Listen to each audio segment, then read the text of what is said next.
ಮದ್ದೂರು ತಾಲೂಕು ದೊಡ್ಡಾರ್ಸಿಂಕೆರೆ ಗ್ರಾಮದಲ್ಲಿ ಆಯೋಜಿಸಲಾಗಿರುವ ದೊಡ್ಡಾರ್ಸಿಂಕೆರೆ ಮುಟ್ಟನಹಳ್ಳಿ premier league cricket ಪಂದ್ಯಾವಳಿಗೆ JDS ರಾಜ್ಯ ಯುವ ಘಟಕದ ಅಧ್ಯಕ್ಷ ನಿಖಿಲ್ ಕುಮಾರಸ್ವಾಮಿ ಅವರು ಚಾಲನೆ ನೀಡಿದರು.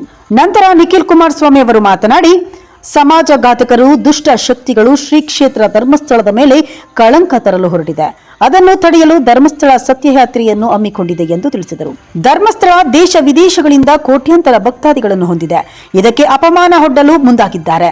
ಈ ಕಳಂಕವನ್ನು ಹೋಗಲಾಡಿಸಲು ನಮ್ಮ ಜೆಡಿಎಸ್ ಪಕ್ಷದ ಕಡೆಯಿಂದ ಕಾರ್ಯಕರ್ತರು, ಅಭಿಮಾನಿಗಳು 25,000ಕ್ಕೂ ಹೆಚ್ಚು ಮಂದಿ ಧರ್ಮಸ್ಥಳ ಸತ್ಯಯಾತ್ರೆಯಲ್ಲಿ ಪಾಲ್ಗೊಳ್ಳಲಿದ್ದಾರೆ.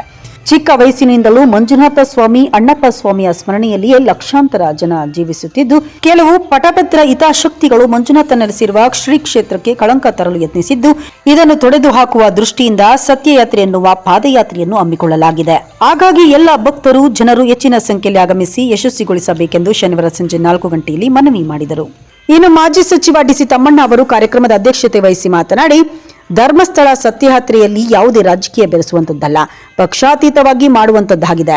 700ರಿಂದ 800 ವರ್ಷಗಳ ಇತಿಹಾಸ ಇರುವಂತಹ ಧರ್ಮಸ್ಥಳಕ್ಕೆ ಬಂದಿರುವ ಕಳಂಕವನ್ನು ತೊಳೆದು ಹಾಕುವ ನಿಟ್ಟಿನಲ್ಲಿ ಜನ ಜಾಗೃತಿ ಮೂಡಿಸಲು ಧರ್ಮಸ್ಥಳ ಸತ್ಯಯಾತ್ರೆ ಹಮ್ಮಿಕೊಳ್ಳಲಾಗಿದ್ದು, ಪಕ್ಷಾತೀತವಾಗಿ ಎಲ್ಲರೂ ಭಾಗವಹಿಸಬೇಕೆಂದರು.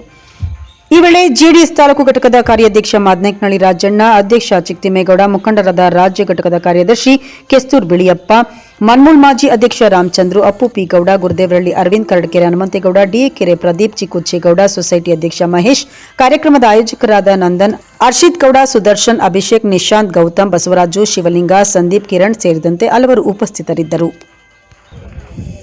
ಇವತ್ತು ಅವರು ಕೂಡ ನನ್ನ ಜೊತೆಯಲ್ಲಿ ನಾಳೆ ದಿನ ಧರ್ಮಸ್ಥಳ ಸತ್ಯಯಾತ್ರೆ ಅಂತಕ್ಕಂಥದ್ದು ನಾವೇನು ಸುಮಾರು ಒಂದು 20-25 ಸಾವಿರ ಜನ ಧರ್ಮಸ್ಥಳದ ಪ್ರಕರಣ ನಿಮ್ಮ ಮುಂದೆ ಗೊತ್ತಿದೆ, ಏನೇನು ನಡೆದಿದೆ, ಇಲ್ಲಿವರೆಗೂ ಯಾವ ರೀತಿ ಹತಾಚುರಿಯಾಗಿದೆ, ಅಪಮಾನಗಳಾಗಿದೆ ಶ್ರೀ ಕ್ಷೇತ್ರಕ್ಕೆ ಅಂತಕ್ಕಂಥದ್ದು. ಅದು ನಮ್ಮ ಪಕ್ಷದ ಕಡೆಯಿಂದ ಕಾರ್ಯಕರ್ತರು, ಅಭಿಮಾನಿಗಳು, ಭಕ್ತಾದಿಗಳು ಎಲ್ಲರಿಗೂ ಕೂಡ ನಿಮ್ಮೆಲ್ಲರಿಗೂ ಈ ಸಂದರ್ಭದಲ್ಲಿ ಆಹ್ವಾನವನ್ನು ಕೊಡಲಿಕ್ಕೆ ಇಷ್ಟಪಡ್ತೇನೆ. ಯಾಕೆಂದರೆ ಇದರಲ್ಲಿ ಯಾವುದೇ ರಾಜಕೀಯವನ್ನು ಬೆಳೆಸ್ತಕ್ಕಂಥ ಪ್ರಶ್ನೆ ಇಲ್ಲ. ಇದು ಪಕ್ಷಾತೀತವಾದಂಥ ಒಂದು ಕಾರ್ಯಕ್ರಮ.